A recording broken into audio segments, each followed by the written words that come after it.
Berapa kali pernikahan Pak Kiai? Kalau saya pernah menikahi 6 perempuan. 6 berarti? Wanita. Berarti yang 2 sudah lepas. Dengan alasan apa Pak Kiai kalau nggak tahu? Yang kedua itu karena sudah menopause. Kemudian tiba-tiba kemudian sudah menopause. Kemudian saya bilang saya masih pengen punya anak banyak. Gitu kan. Perempuan di mata dia nggak ada harga dirinya, sementara Islam sangat menjunjung tinggi harga diri perempuan. Jelas secara konsep itu juga dia sudah bertentangan dengan Islam. Islam itu mengajarkan untuk poligami bukan hanya urusan nafsu, bro. Anda sudah menginjak-injak tuh namanya. Menginjak-injak syariat bahkan. Dan Islam datang untuk menyelamatkan bahwa perempuan tidak bisa hanya dijadikan sebagai alat seks. Dia punya harga diri sama manusia, juga harus dihargai sebagai manusia, bukan sebagai binatang.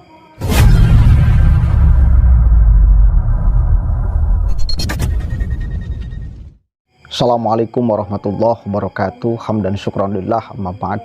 Sahabat manusia plural yang saya hormati dan saya banggakan, persoalan poligami masih sangat acak dipahami oleh masyarakat Indonesia, saya kira, terkhusus oleh para yang mengakunya berilmu agama, ustadz, kiai, ulama, memahami seolah persoalan poligami ini adalah persoalan yang sangat sederhana, sehingga seenaknya kemudian menafsirkan ayat tentang poligami ini kemudian dipraktekkan tanpa memakai pertimbangan-pertimbangan yang khusus, kejelian-kejelian kita sebagai individu untuk berlaku bagaimana kepada perempuan. Kemarin itu viral masalah seorang mentor yang katanya sukses berpoligami, tetapi bagi saya sangat kacau di dalam memahami poligami itu sendiri. Kasihan kepada perempuan yang kemudian dibodohi oleh argumentasi agama.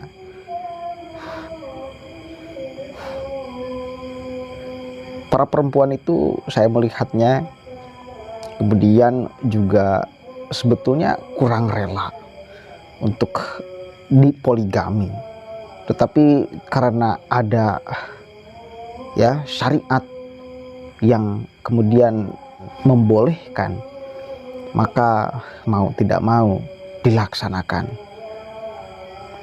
tanpa melihat bahwa syariat itu harus dilakukan ketika sedang apa, situasinya seperti apa. Ini yang paling penting.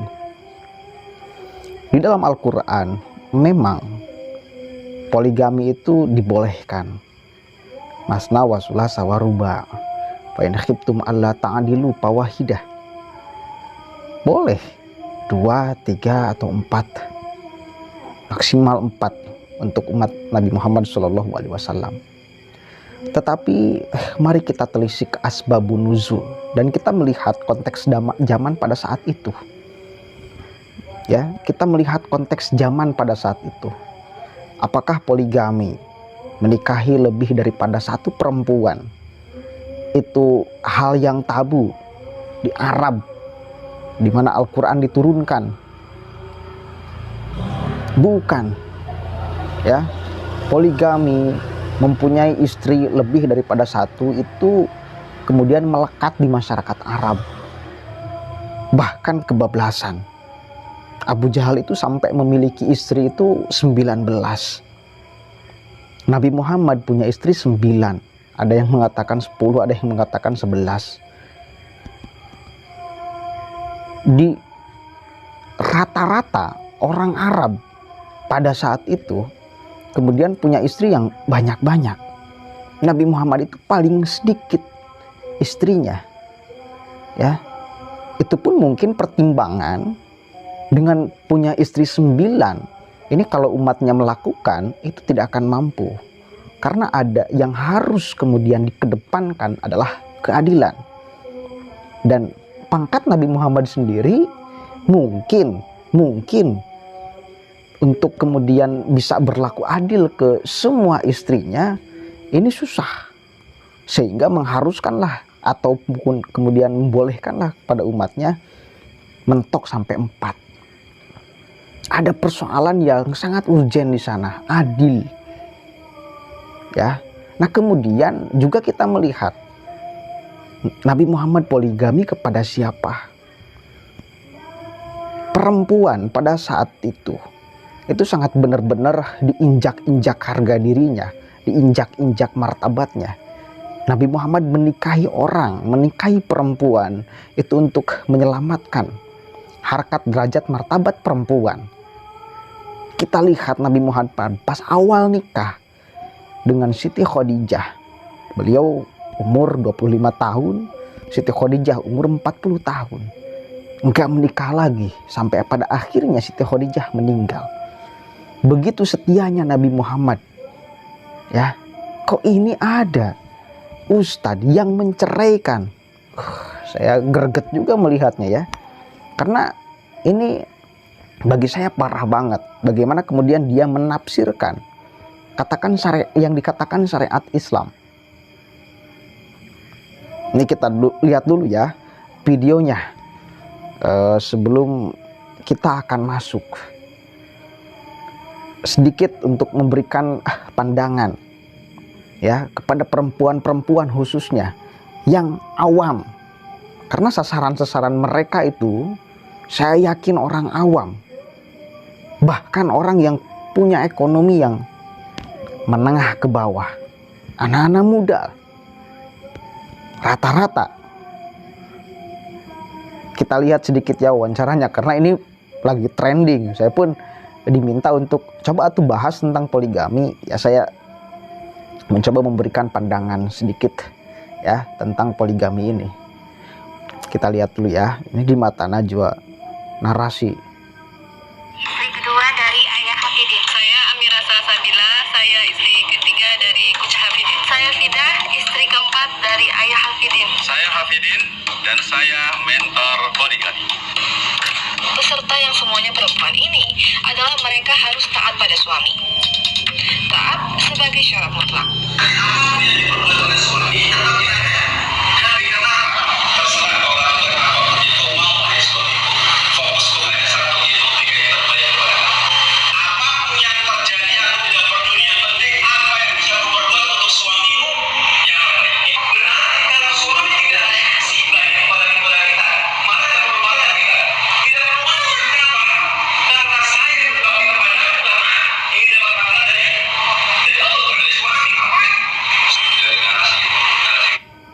Itu dulu. Jadi doktrin yang selalu kemudian mereka berikan itu harus taat, patuh kepada suami. Memang iya, saya sepakat terhadap perempuan harus taat dan patuh kepada suami. Tetapi kemudian apakah ketaatan seorang istri kepada suami harus sambil melukai hati dan pikiran, perasaan seorang istri? Itu yang kemudian mari kita bedah sama-sama. Apakah harus ketaatan seorang istri kepada suami sambil melukai dirinya?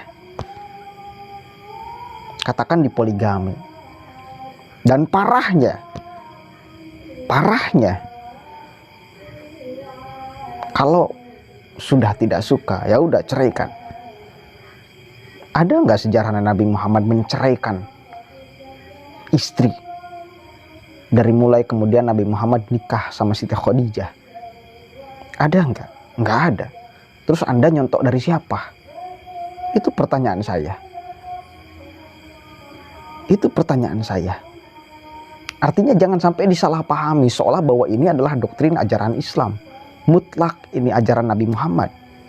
Seolah kemudian perempuan itu disepelekan, nggak ada harganya, nggak ada kemudian artinya. Semua tergantung suami. Nggak ada kemudian sedikit pun ruang untuk perempuan berpikir dan bertindak sesuai kemauannya. Ini yang kemudian saya kira harus dipertimbangkan juga.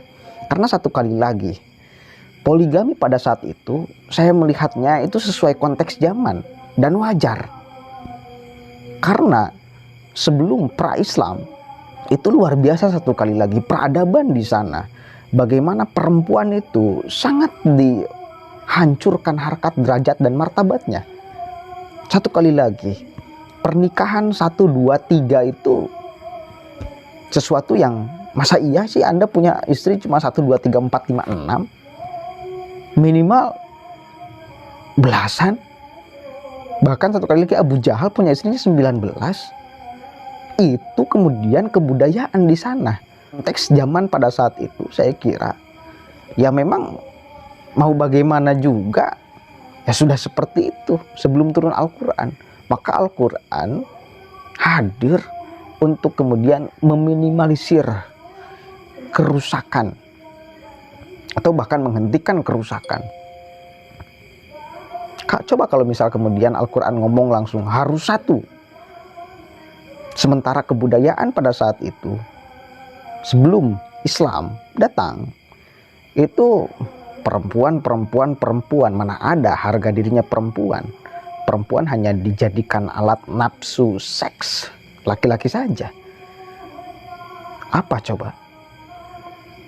Kita mengenal bagaimana sejarah perempuan itu malu kalau kita punya anak perempuan sebelum pra-Islam tuh. Ya. Kenapa? Karena ya ritual di sana, kegiatan aktivitas di sana berburu. Perempuan gak punya tenaga, gak punya apa, ya apa kemudian yang mau diambil dari perempuan selain daripada untuk nafsu seks laki-laki. Dan Islam datang untuk menyelamatkan bahwa perempuan tidak bisa hanya dijadikan sebagai alat seks. Dia punya harga diri sama manusia, juga harus dihargai sebagai manusia, bukan sebagai binatang. Itu loh. Lanjut ya. Karena satu kali lagi saya yakin ajaran Islam tidak akan melukai hati siapapun itu. Masa iya ada ajaran Islam yang kemudian melukai hati perempuan? Gak saya. Kalau bisa berlaku adil, baru itu pun sambil tidak melukai perempuan. Artinya apa? Benar-benar punya kemudian persetujuan dari istri, izin dan sebagainya, sehingga membolehkan untuk menambah istri lagi, baru itu nggak jadi soal karena tidak ada yang dilukai. Bahkan kalau kemudian si istrinya itu minta untuk suaminya tambah lagi istri, apalagi seperti itu, boleh banget. Tapi kalau kemudian bahkan tidak izin sama sekali, ini masalah saya kira. Ini masalah. Karena titik tekannya ada di adil. Ada di bahwa ajaran Islam saya yakin tidak mungkin melukai hati siapapun itu. Apalagi hati seorang perempuan, apalagi hati seorang istri. Kita lanjutkan.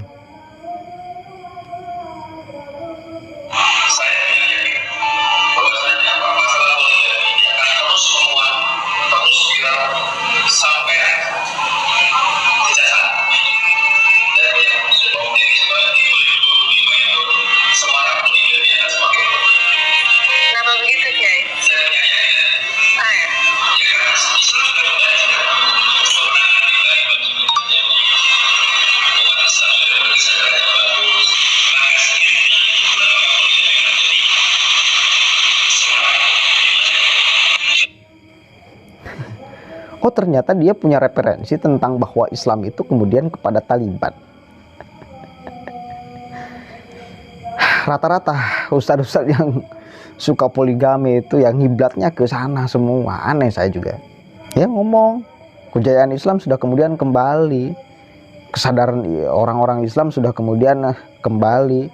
Hey, orang-orang dulu emang gak sadar? Dianggapnya kemudian hari ini lebih baik keislamannya dari orang dulu. Ngaca lah, ngaca bro, ngaca Pak Ustadz, ngaca Pak Kiai. Kan dengan statement itu seolah-olah orang dulu mungkin ya nenek moyang Wali Songo itu tidak lebih baik dari hari ini. Seolah-olah kalau ngomong gitu, sekarang udah kemudian kembali dengan referensinya Taliban menang. Referensinya Taliban. Cok. Lanjut ya.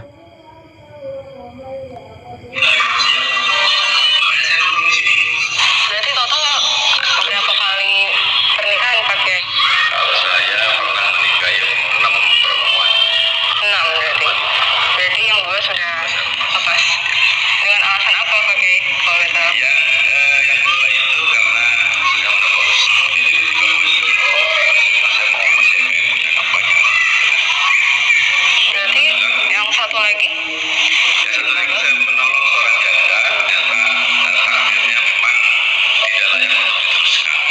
Ini parah.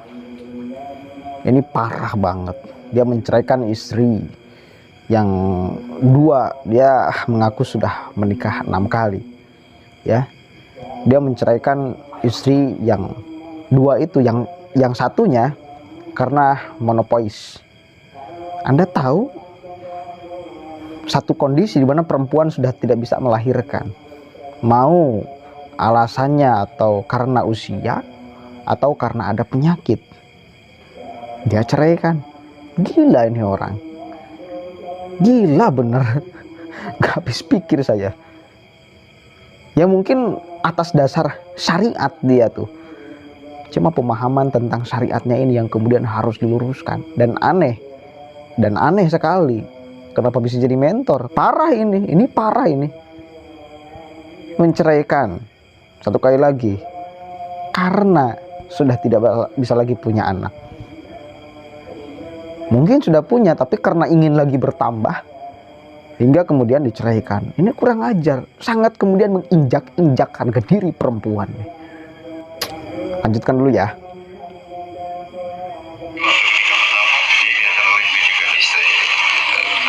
Selanjutnya juga. Enggak mau. Saya nggak mau. Gantian. Gimana gitu ya, ngantar-ngantar gantian istri kedua. Dan saya kan tidak mau. Artinya saya tidak mau diantar-antar kayak begini. Makanya saya tahunya istri saya bawa pulang. Kalau nanti bisa pulang dibawa istri satu lagi. Bawa pulang seperti ini, istri yang ini nih. Waktu saya mau menikah, istri saya tidak tahu bahwa saya mau menikah. Dan nikah aja. Pas mau walimah di rumahnya, saya baru kasih tahu. Ayah mau ke Tasik, mau walimah. Istri yang keempat. Berarti Pak Kiai nggak izin waktu itu? Ngapain izin? Emang istri saya kepala dinas. Karena memang bukannya harus dengan persetujuan istri. Enggak. Kan istri memanut aja sama saya. Tapi kalau dia merasa Kan tidak merasa tersakiti, tersakiti. kan kita tidak. Ya, jadi sama sekali tidak izin, tidak menghargai seorang perempuan. Yang kemudian Nabi Muhammad itu hadir untuk menghargai perempuan, sementara dia seolah mengabaikan perempuan. Gak ada harganya di mata dia perempuan. Kekuatan full power ada di dia. Nah, ini masalah. Perbudakan ini namanya. Nabi Muhammad itu hadir untuk menghapuskan perbudakan. Loh, Anda mengaku melaksanakan ajaran Nabi tapi seolah menghadirkan perbudakan. Gila ini benar. Ini parah ini, saya kira parah banget ini. Lanjut dulu ya. Dan apalagi satu lagi. Ini di negara kita punya aturan loh. Negara juga punya aturan dan agama memerintahkan untuk patuh juga terhadap aturan negara. Ya. Jelas aturan negara kalau kemudian suami ingin nikah lagi harus dapat izin istri, harus izin pengadilan agama juga. Lewat saja. Ini kan di satu sisi mungkin dia sedang mengindahkan hukum, mengimplementasikan hukum, di sisi lain juga menabrak aturan hukum. Bagaimana seperti ini? Loh, Anda kan hidup di Indonesia, bro. Gak boleh seperti itu. Lanjut ya. Nggak tahu Pak Kiai. Buktinya begitu. Kan buktinya begitu. Beliau udah dikenalkan kakak ipar ya. Dijodohkan. Saat itu ya saya kaget karena beliau kan sudah punya istri, sempat nolak juga karena ada punya istri gitu tuh, kenapa gitu. Terus kakak ipar saya, kakak percaya kalau misalnya kamu nikah dengan beliau gitu. Saya percaya sama kakak ipar gitu. Kakak ipar saya itu orang baik, orang soleh gitu. Jadi saya mah dulu percaya penuhnya ke kakak ipar. Selalu ya, ketika ada urusan poligami itu ada pihak ketiga, keluarga atau saudara atau siapa. Ini kakak iparnya. Ini bukan kemudian keikhlasan orang yang kemudian ingin poligami, tapi ada jalan. Ini satu kali lagi, mereka ini nyasarnya kepada orang-orang yang awam. awam di wilayah agama, memanfaatkan keawaman orang untuk memuaskan nafsu. Apalagi kemudian di akhir tuh, saya tidak rangkum di sini karena terlalu panjang juga ya. Dia ngomong tentang kenapa jadi mentor? Karena saya kemudian memfasilitasi perempuan yang libidonya tinggi. Hey, Islam itu mengajarkan untuk poligami bukan hanya urusan nafsu, bro. Anda sudah menginjak-injak tuh namanya. Menginjak-injak syariat bahkan. Ini saya kira sudah harus ada fatwa MUI tentang poligami. Nggak bisa dibiarkan, nggak bisa semena-mena. Ya, nggak bisa semena-mena. Ini harus kemudian benar-benar MUI memutuskan bagaimana syarat orang bisa berpoligami. Satu kali lagi, ini kemudian saya kira tugas MUI ini, PR MUI untuk menegaskan aturan poligami. Perempuan di mata dia nggak ada harga dirinya, sementara Islam sangat menjunjung tinggi harga diri perempuan. Jelas secara konsep itu juga dia sudah bertentangan dengan Islam. Itu yang bisa saya sampaikan. Kurang lebihnya mohon maaf. Satu kali lagi ini catatan untuk MUI, segera hadirkan syarat-syarat berpoligami. Ya, segera kemudian adakan bahsul masail. Segera putuskan syarat-syarat bisa berpoligami. Gak bisa ditafsirkan secara sewenang-wenang saya kira ayat itu. Apalagi untuk mendiskreditkan, untuk menghinakan perempuan. Mengerikan. Allahumma fiqil aqwa mitoriq, Allahu a'lam bishawab. Assalamualaikum warahmatullahi wabarakatuh.